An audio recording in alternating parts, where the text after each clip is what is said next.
Hello, I'm John Adams, editor of Digital Photo, and in this video lesson we're going to look at how we can use Photoshop or elements to recompose a picture and make it much stronger than its original form.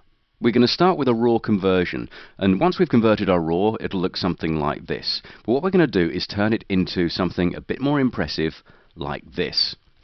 Now this is using all the elements in the original image, but by selecting different parts of the picture, we're going to transform those parts and resize them to make the composition much stronger.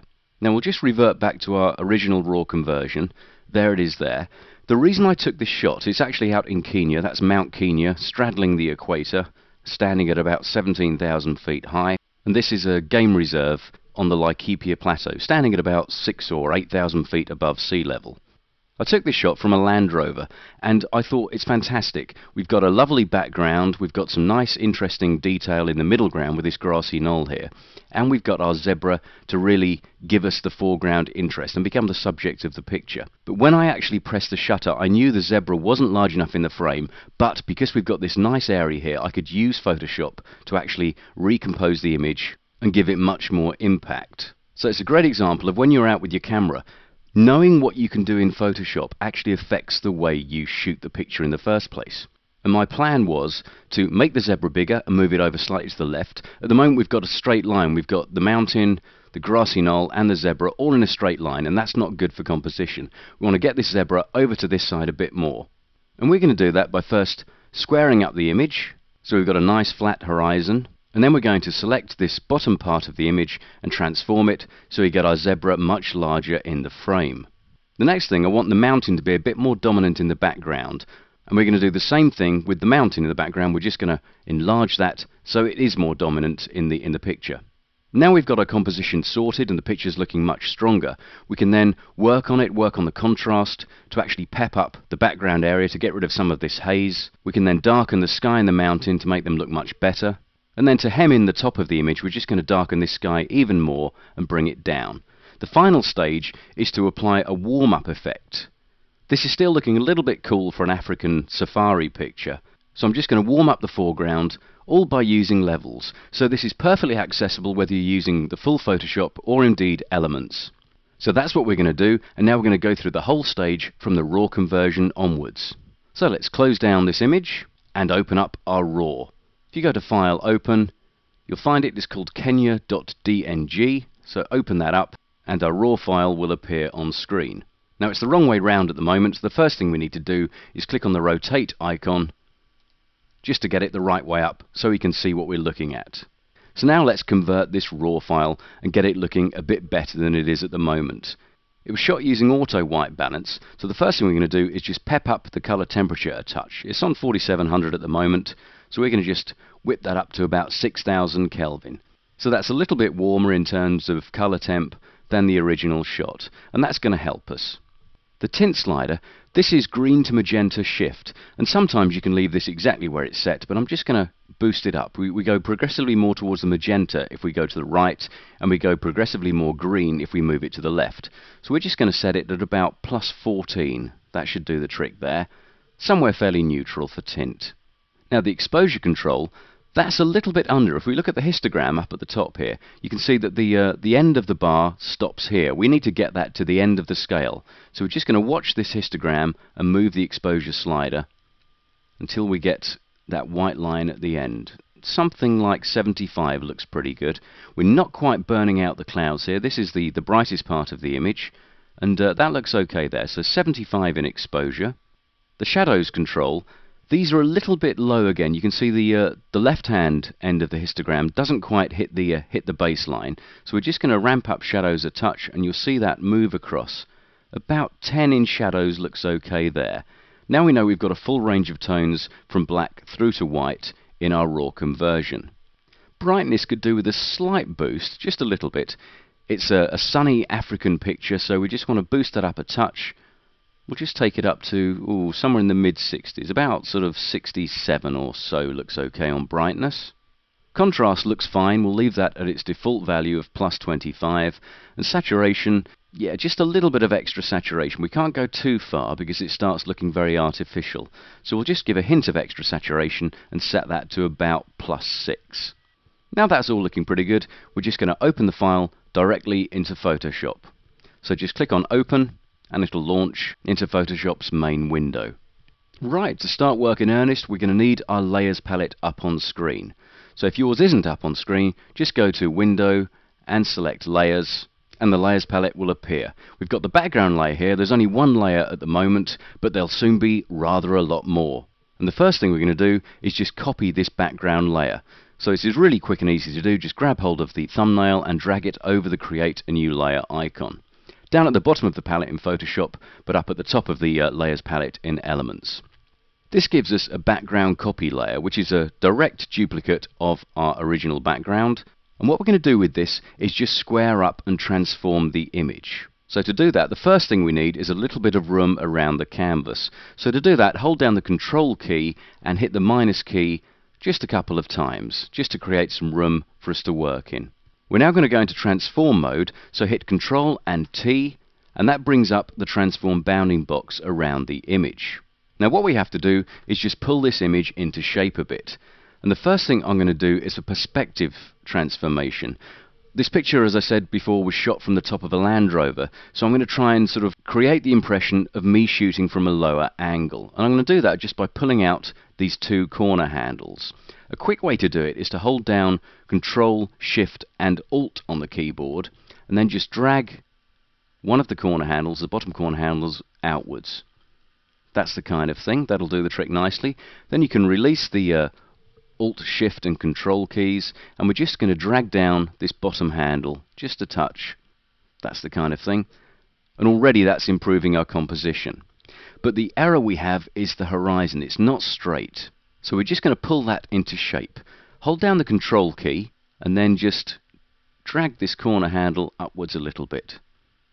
And that's just squaring up our horizon. That's about right there. And then just to help us out, we're just going to hold down Control again and pull this corner handle out a touch, just to get everything nice and square and true.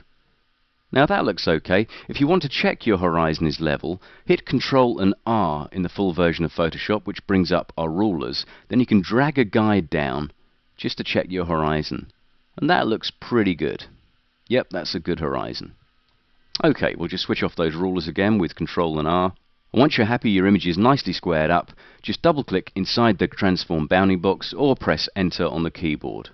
There we go. That's our image looking better already. We can just check our before and after points by clicking on the eye icon on the background copy layer. That's where we started from, and that's where we've got to. So already we've made some big changes and made an improvement, but there's far more we can do yet. And the first thing we're going to do is select the bottom part of this image. So pick up the rectangular marquee tool and just draw a line around this bottom part, roughly to about there, just above the zebra's head. That kind of selection is what you need. We're now going to feather this selection, so go up to Select and choose Feather, and go for a feather radius of about 150 pixels. How much feathering you do depends really on the size of the image and how gradual a blend you want between the feathered area and the existing area. But for this 10 megapixel image, about 150 pixels should do the trick. So once you've done that, click OK, and then we're going to punch this selected area with its feathering into a new layer. This is really quick to do. Just hit Control and J on the keyboard, and you'll see there it punches a new layer 1 at the top of the layers stack. If we switch off these two, that's our selected area, just a zebra and a nice gradual blend above him. Okay, we can switch those back on again now. What we're going to do with this layer 1, the zebra selection, we're going to transform it and enlarge it. So with layer 1 highlighted in the layers palette, hit Control and T on the keyboard and we get this bounding box again, the transform bounding box. And what we're going to do is just enlarge it in proportion, and we can do this quite easily in the options bar. We're going to enlarge it from 100% to 160%. So all we have to do is click this link icon up in the options bar, click that, which locks width and height in proportion, and then we just need to enter 160 in there. So 160% is what we need. That will give the same figure in both boxes in width and height, and it gives us a much larger zebra in the frame. All we have to do now is click inside the bounding box and we can move the zebra to wherever we see fit. And I think something like that looks pretty good. Just moving him over to the left And once you're happy with the position, double click inside the bounding box, and that transformation will be rendered at high resolution. Now we want this blend between the new enlarged foreground and the existing picture to look as natural and as realistic as possible. So what we're going to do is just work away at the edge of the selection using the eraser tool. So we'll just pick up the eraser from the toolbox, and we want a nice large soft-edged brush. So to change brush size, just use the square brackets keys. The left will take you smaller in size, and the right hand square brackets key will take you larger. And we're going to go for about 800 pixels, and we're going to set the opacity of this brush to about 50%. That'll help us get a nice smooth blend. Then all we have to do, if I just make it a bit larger in the frame by double clicking the hand tool, we're just going to work away at the area here, just to bring that detail through that's being obscured. That should do the trick nicely. Just work in a straight line across there, and we get a nice blend through the image. That looks pretty good, nice and quick and easy to do. And now our foreground is sorted out, we're going to work on the background. So we'll just hit Control and minus a couple of times to get a bit more room around the canvas again. And what we're going to do is select the background copy layer. This is the layer we're going to work on. So make sure that's highlighted in the Layers palette. And then pick up the rectangular marquee tool again. And we're going to select the very top part of the image, just down to roughly the horizon. So we've got the mountain and the sky selected. Once that selection's made, we're going to feather it, so go to Select and choose Feather, and this time go for a feather radius of about 100 pixels.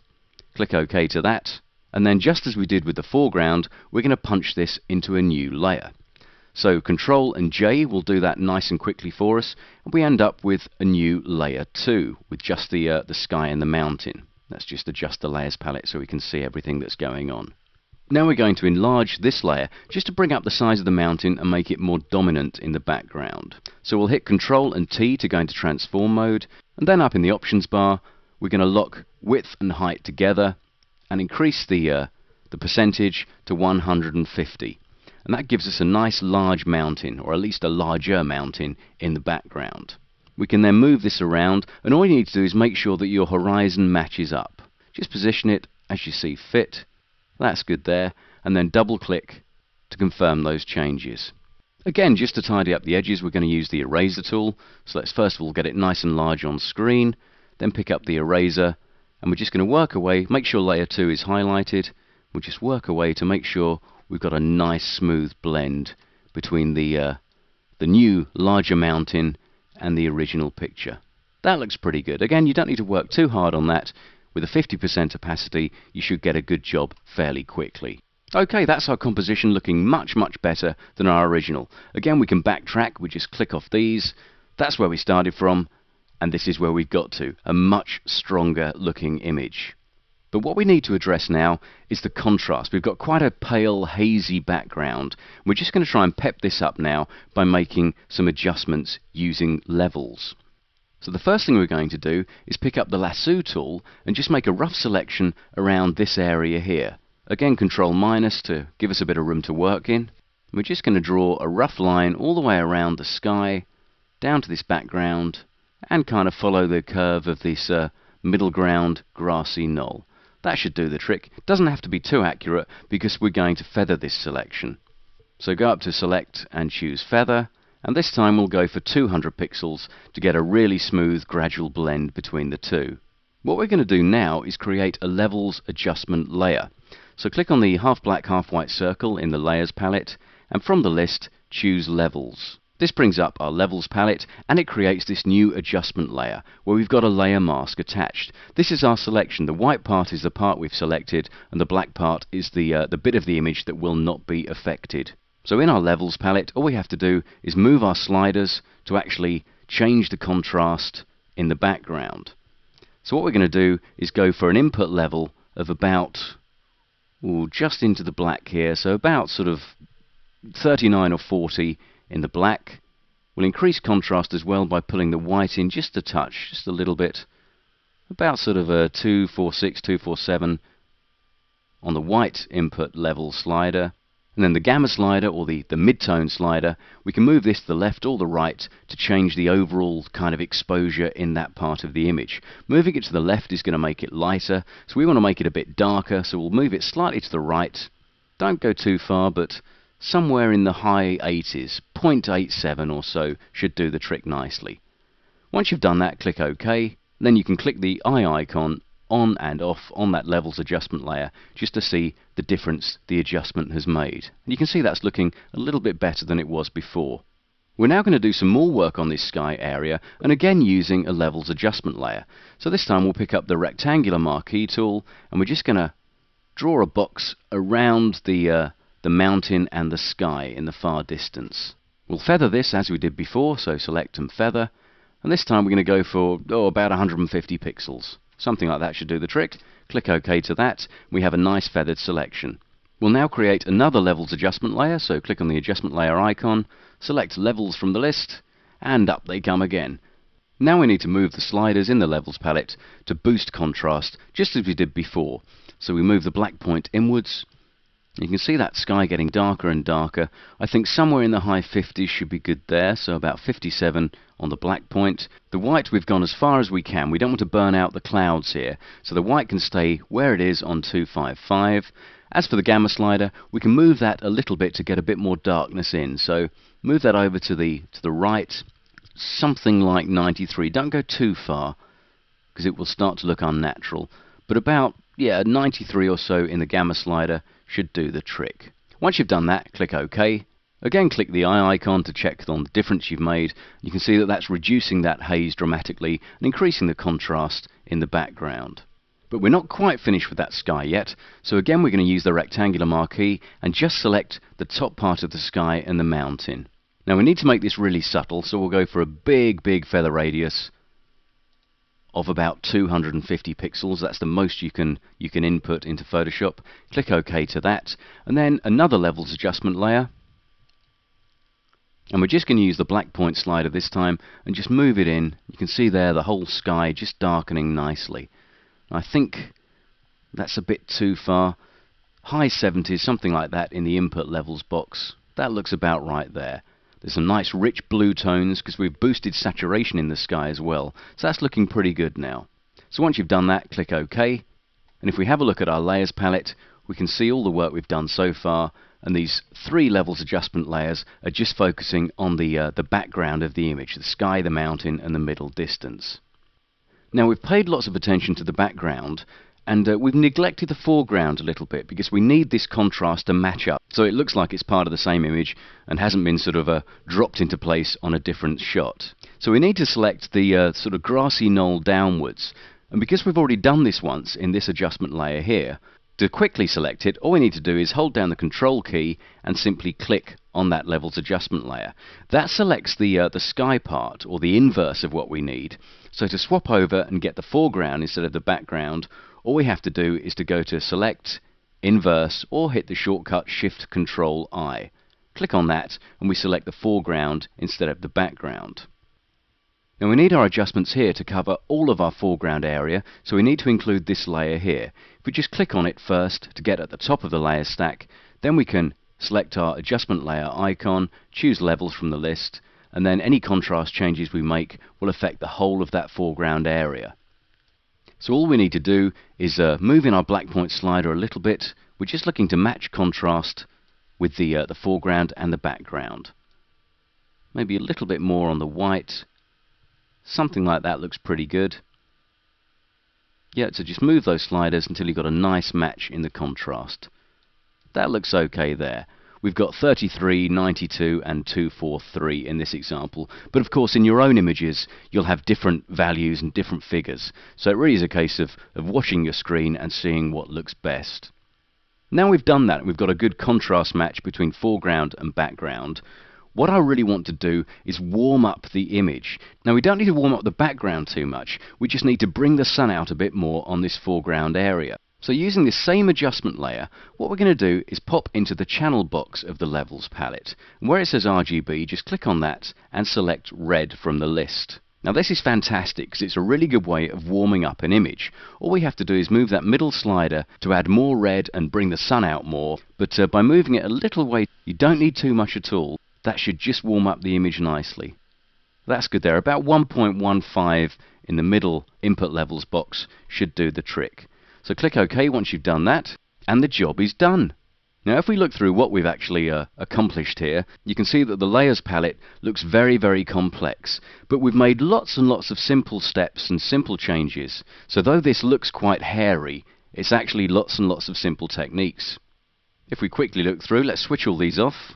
There we go. That's where we started from. That's our original raw conversion.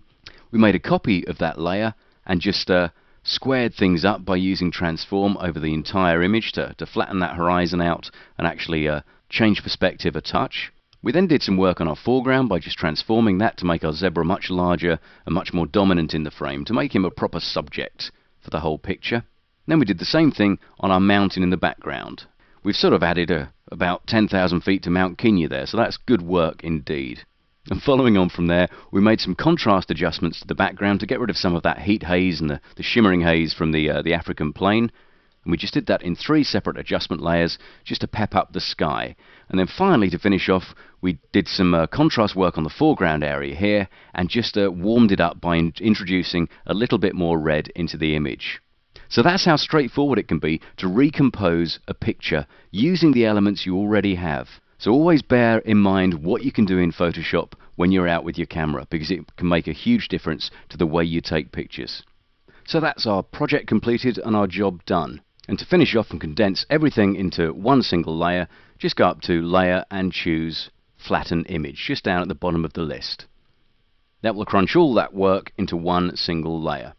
One final word of warning: with this technique, one thing you need to avoid is a resolution mismatch. If you enlarge a transformed area too much compared to the original image, you can actually see a difference in terms of sharpness and contrast and detail. So if that happens, if you've got no option but to transform quite a lot and you need to boost by maybe 200% or something like that, then a way to disguise the join between the transformed area and the original area is to add a little bit of noise. This will actually degrade the image quality and lose some of the detail, but it's that detail itself that reveals the problem. So if you find that this image isn't too much of a problem because it's looking pretty much as one, if you zoom in tight, yeah, there are no problems there at all really. But if you do have a problem with your own pictures, to disguise it, just go to Filter, choose Noise, and then choose Add Noise. And this will introduce a little bit of grain over the entire image and help disguise any of those resolution mismatches. Now what settings you use in the Add Noise filter is pretty much down to the image itself. But normally if you go for a Gaussian distribution of noise, tick monochromatic so you don't get color noise coming through, and just reduce the amount to somewhere around sort of, 3, 4, 5%, something like that. Again, look at the preview window at 100% and you can see what the noise will look like on the image. Then just click OK, and that will hopefully disguise any sort of resolution mismatch problems that may arise. But as I say, on this image we're okay, so we don't need to do that. Okay, well I hope you enjoyed that video lesson. Have a go with our picture, the Kenya.dng file, and once you've mastered the techniques, give it a whirl with your own pictures and see what you can create. Thanks for listening. See you next time.